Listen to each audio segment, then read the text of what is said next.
Bastidores do Júri.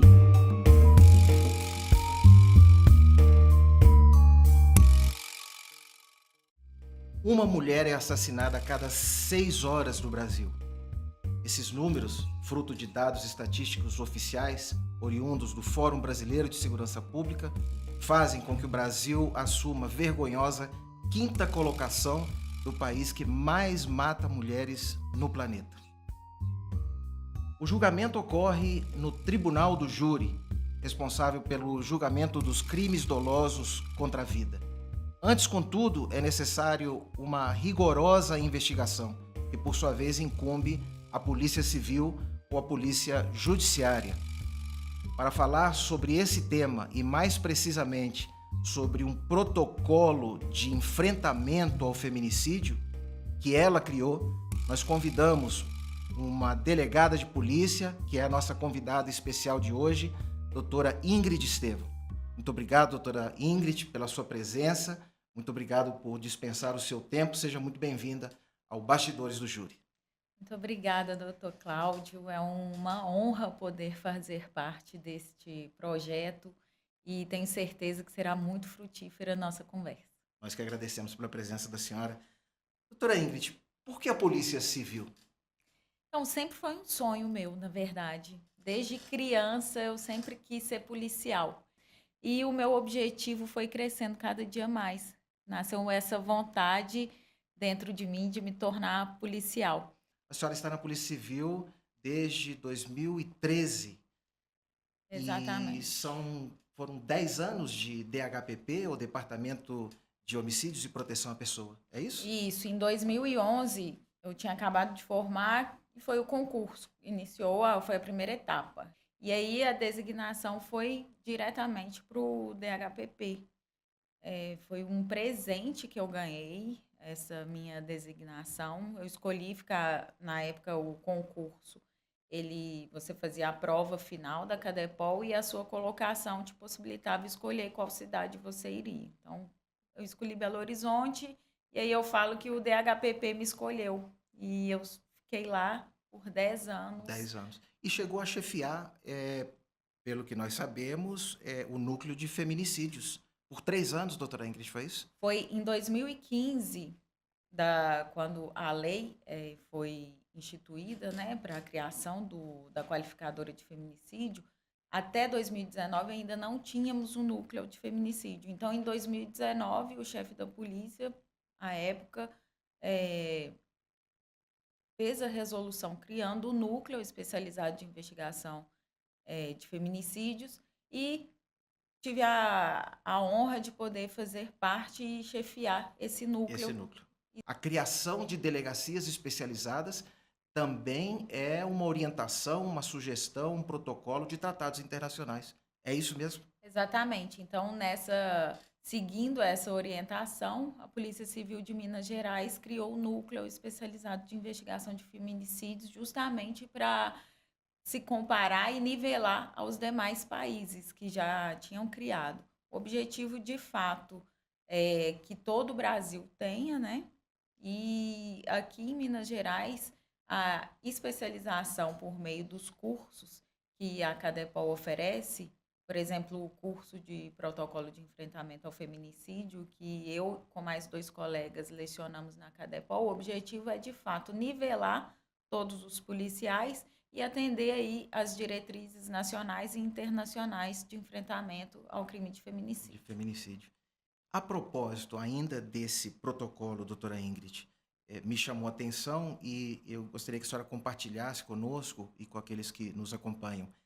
Quais são, até mesmo para que as pessoas fiquem alertas, quais são esses ciclos da violência e que antecedem esse ponto mais grave, que é precisamente o feminicídio ou o homicídio, a morte praticado contra a mulher? O que antecede a prática homicida?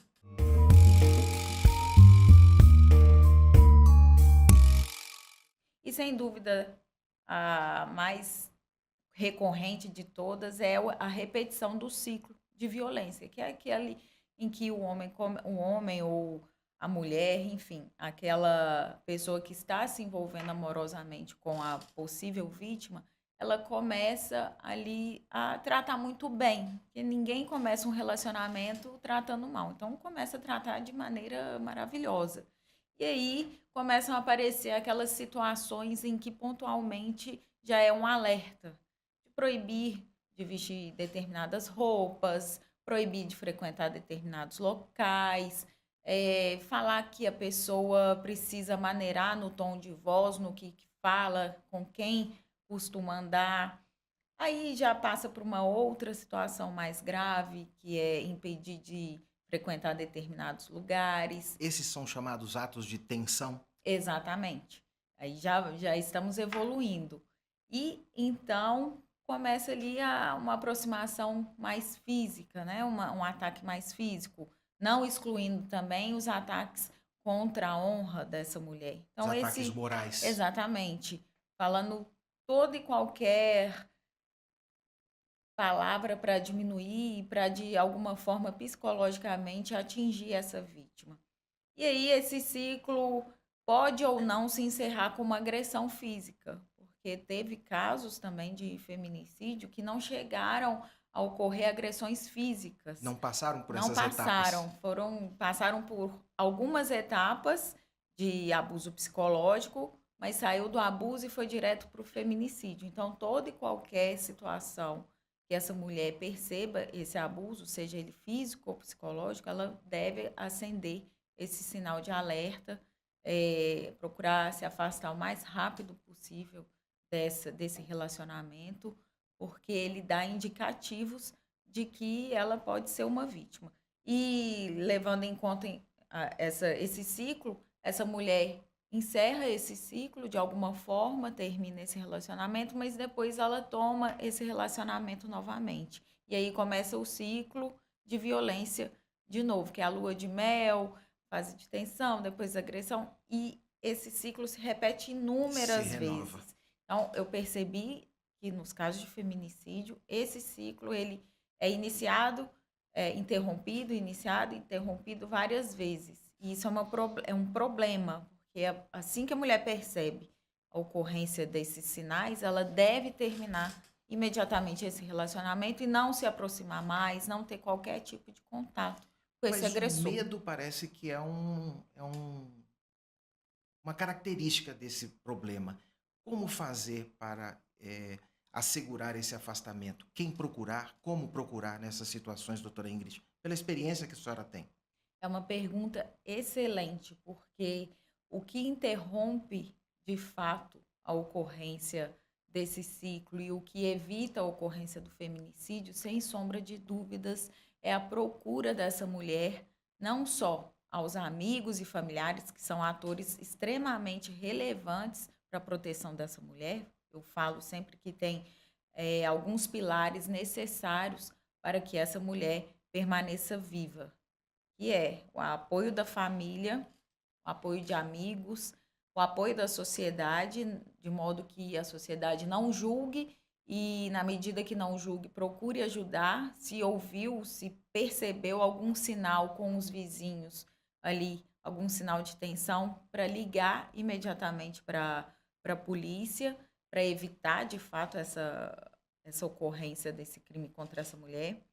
Ao Estado, né, com todo o seu aparato, e dentro do Estado, nós policiais, Ministério Público, todos nós que integramos essa engrenagem, ajudar de qual forma? Prestar um atendimento de qualidade, prestar todo tipo de apoio para essa vítima, não só por meio das nossas cautelares, pedidos de prisão e etc., mas encaminhamento para essa mulher, porque às vezes ela está perdida ali, não sabe o que procurar, não sabe o que fazer, não sabe quem procurar, não sabe o que fazer em determinada situação. Às vezes ela precisa até de um apoio psicológico e para isso nós temos não só a Casa da Mulher Mineira aqui em Belo Horizonte, mas outras instituições também fornecem esse apoio. Então, essas políticas públicas todas voltadas para a proteção da mulher, elas são eficazes e a mulher precisa procurar essa rede de proteção.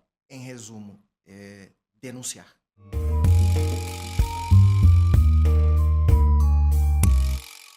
Exatamente. Seja através de familiares, seja pessoalmente através dos órgãos de segurança pública. Exatamente. Ou os Esse é o recado. familiares, esse é o recado. A mulher, ela precisa ter essa coragem de sair desse ciclo. Nós sabemos que, por inúmeros motivos, às vezes ela não consegue sair dessa violência e permanece. Então, o objetivo é de motivar essas mulheres a procurarem não só a polícia, mas apoio de familiares e amigos. E que a sociedade e familiares e amigos não julguem essa mulher.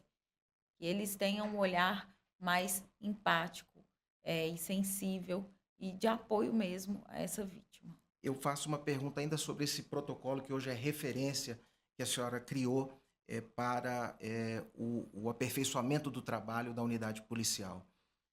Existe uma peculiaridade do trabalho investigatório para combate aos crimes de feminicídio regionalizado?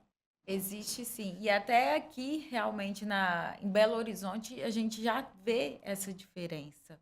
Essa diferença até no cometimento dos crimes de feminicídio. E realmente nas investigações, o que eu percebi durante esse tempo que eu estive no feminicídio foi o seguinte: na região de Belo Horizonte, cada área regional Barreiro, regional Venda Nova, cada autor que reside nessas localidades, ele comete o crime de uma maneira. Doutora Ingrid, e o caso concreto? Foram inúmeras investigações, mesmo porque inúmeros são os feminicídios, lamentavelmente, que assolam o país e o nosso estado de Minas Gerais, que, aliás, é o segundo estado que mais mata mulheres no Brasil, lamentavelmente. Qual o caso concreto que a senhora trouxe para compartilhar conosco e que envolveu uma investigação presidida pela senhora? Doutor Cláudio, eu tive vários casos de feminicídio. E dentro desse gênero feminicídio, nós temos algumas especificidades. Coloquei no protocolo que existe o feminicídio íntimo, que é o mais comum que acontece aqui no Brasil e principalmente em Belo Horizonte, em que a pessoa que está se relacionando amorosamente com a vítima comete esse fato.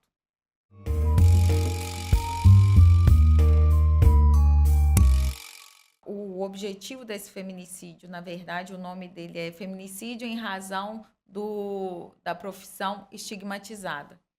Houve uma notícia por meio do nosso registro de que havia um atropelamento ali na região leste de Belo Horizonte, e essa mulher estava na rua com o corpo todo com sinais de atropelamento, porque tinha marca de rodas no corpo dela. E aí fizeram o registro inicial como sendo atropelamento.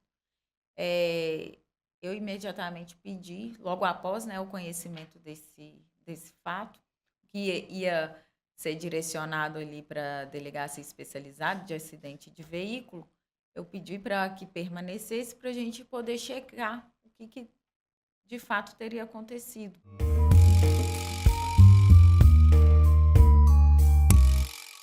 E aí, para nossa surpresa, o que aconteceu? Aquela mulher não estava simplesmente atravessando a rua e foi atropelada e o motorista fugiu.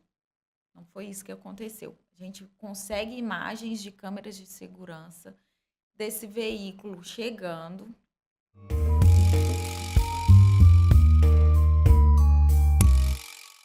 Tirando essa mulher de dentro do carro, desferindo inúmeros golpes contra ela, não só chutes e socos, mas uma covardia extrema.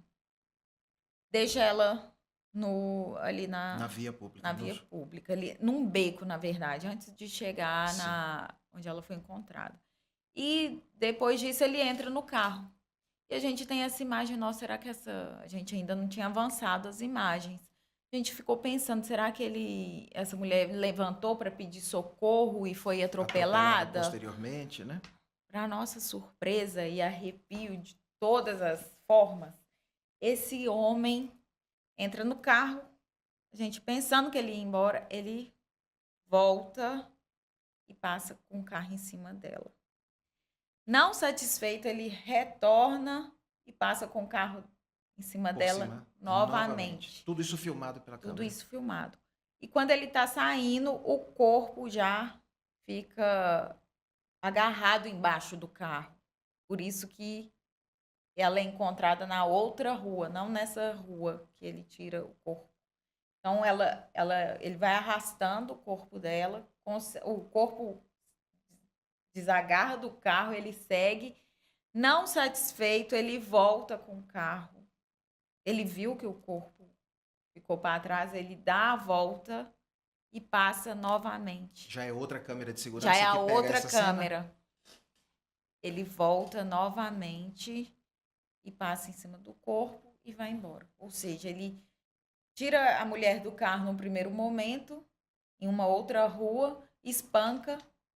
Quando a gente pensa que vai embora, ele volta, atropela uma vez, atropela de novo, sai com o corpo embaixo do E atropela carro. pela terceira vez. O corpo desgruda do carro e ele sai e volta mais uma vez e a atropela e vai embora. E aqui só um parênteses, não houvesse essa perspicácia policial, esse olhar e o protocolo de atendimento sob olhar de gênero, isso poderia ter passado como se um atropelamento fosse ou um homicídio culposo. Exatamente. É isso?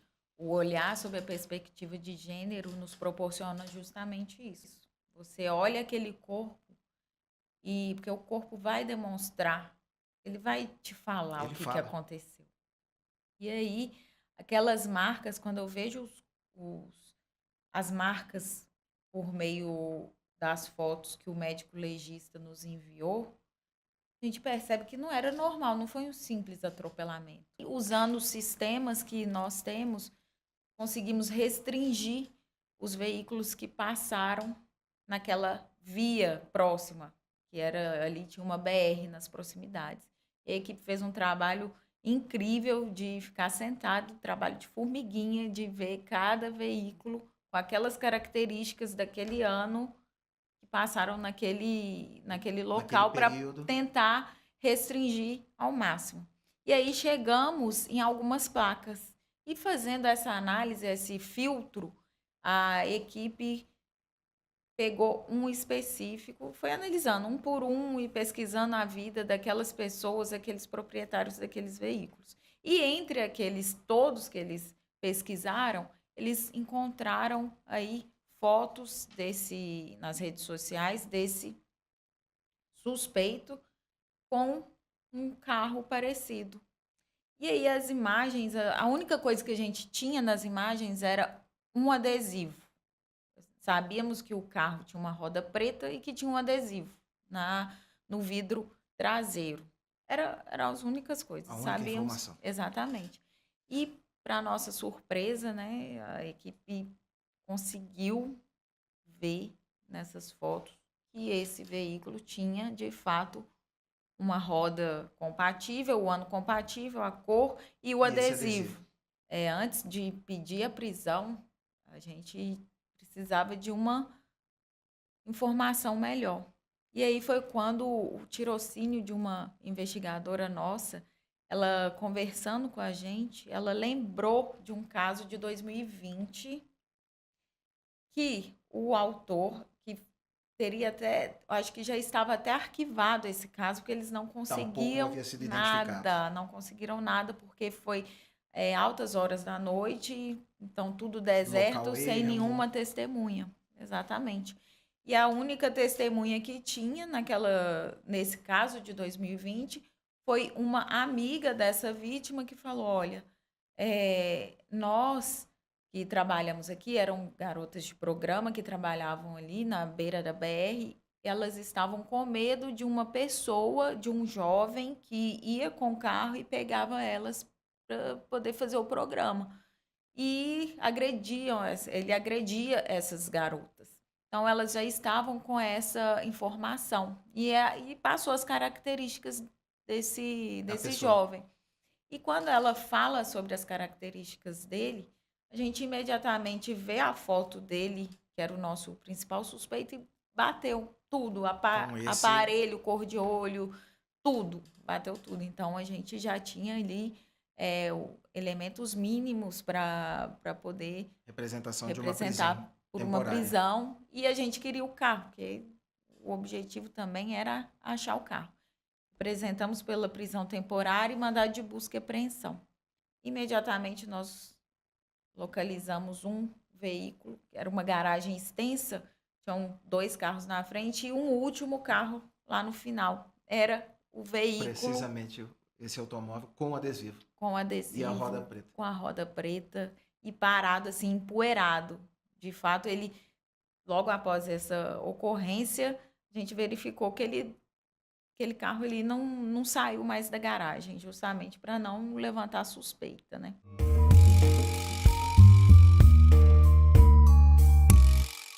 E aí eu imediatamente fui até o veículo, abaixei e olhei embaixo do veículo. O veículo ainda estava lotado de sangue no assoalho. E aí eu tive certeza. Nós apreendemos o veículo para fazer a perícia que nós chamamos de luminol. Dominou. E era melhor fazer à noite, né? E as imagens que a gente acompanhando a perícia tem que cobrir tudo, deixar tudo escuro, sem nenhum tipo de luz, para poder jogar o produto e ver se ali tem algum tipo de sangue. Ainda Resultado que de você sangue. lave, ainda vai ficar.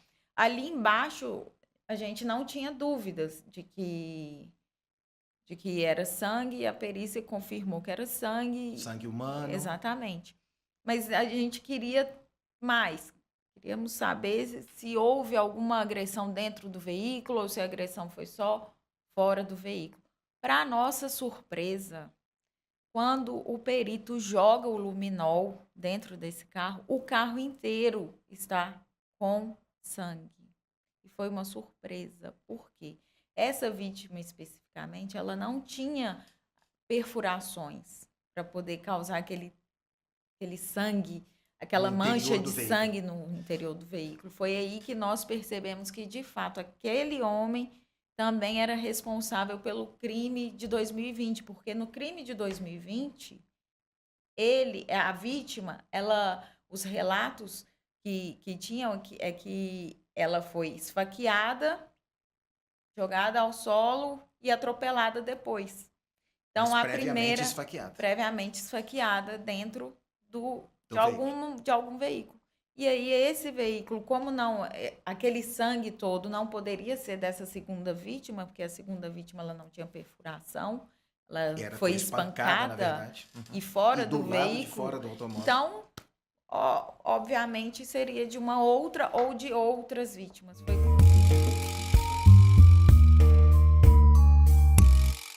Foi quando a gente começou a sustentar a linha de que ele era um assassino em série. Retomou a investigação daquele inquérito anteriormente arquivado? Exatamente. Pedimos o desarquivamento para que as investigações pudessem correr com relação a essa vítima, que infelizmente, né, teve um final muito triste, assim como essa outra, e a gente acredita que tenham outras vítimas.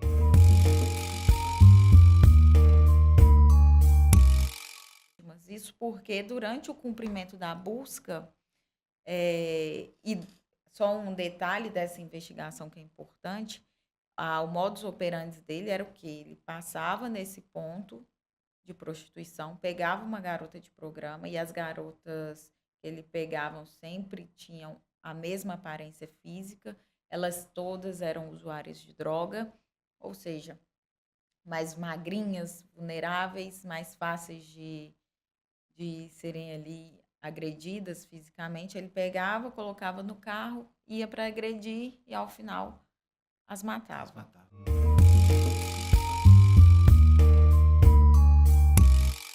Em relação ao primeiro, na verdade, segundo crime, cuja investigação já estava mais avançada, isso redundou numa denúncia, julgamento, e caso afirmativo, qual foi o resultado? E em relação ao segundo, fruto, posteriormente dessa primeira investigação, qual o estado em que ele se encontra? Se é que a senhora pode compartilhar conosco. Sim, logo, só vou finalizar uma questão muito interessante. Claro. Durante as buscas, busca e apreensão, nós encontramos uma sacola de calcinhas dentro da casa desse suspeito e um DVD que trazia o nome A Morte Pede Carona. Então foi assim, foi bem emblemático esse caso, Emblemático. justamente por isso, e esse tanto de roupas íntimas de mulheres que a gente conversou com familiares, ele nunca levou ninguém para casa, então ali ou pode ser peças de vítimas ou realmente pessoas que ele já agrediu, enfim. Ou indicando, como a senhora disse, que podem haver até outras Outras vítimas, vítimas né? Sim. fatais. E aí, logo depois, relatamos o procedimento, indiciando aí pelo feminicídio, por esse ódio, né? Esse ódio contra a mulher, essa misoginia que ele externou, que é um caso que é não íntimo, Sim, é um esse formato de feminicídio não íntimo, feminicídio, né? Sim. exatamente, um feminicídio que temos aí pelo Brasil, não é comum, mas acontece e o olhar atento precisa atuar nesses momentos para perceber que é de fato a ocorrência do feminicídio. Parabéns, doutora Ingrid, pelo excelente trabalho, razão pela qual eu não me canso de elogiar o trabalho da Polícia Civil, que é de suma importância para a apuração, materialidade da autoria que tanto subsidia o trabalho do Ministério Público. Nesses poucos segundos, minutos finais que nos restam, eu queria deixar a palavra com a senhora para também, nos poucos segundos, deixar um recado final livre, né, àqueles que nos acompanham, acerca do que nós conversamos, ou mesmo de alguma outra mensagem que a senhora queira deixar para os telespectadores, os ouvintes. Fique à vontade para falar o que for do interesse da senhora, por favor. Queria agradecer a oportunidade por essa aproximação do Ministério Público com a Polícia Civil. Ela é muito importante, nos motiva muito e faz com que a engrenagem toda funcione. Sem essa aproximação e essa dedicação, não só de todos os promotores do Tribunal do Júri, principalmente, com toda certeza os nossos resultados não seriam tão brilhantes iguais têm sido ultimamente. E é a minha honra em poder participar e ser amiga do senhor, poder ter trabalhado junto aí em vários casos e fazer parte dessa equipe e de todo esse cenário atual aqui em Belo Horizonte. Muito obrigado, doutora Ingrid. A honra é toda minha, pode ter certeza. Muito obrigado por ter participado conosco aqui do Bastidores do Júri. Muito obrigado a você também, que esteve conosco até agora. Aguardamos você no próximo programa Bastidores do Júri.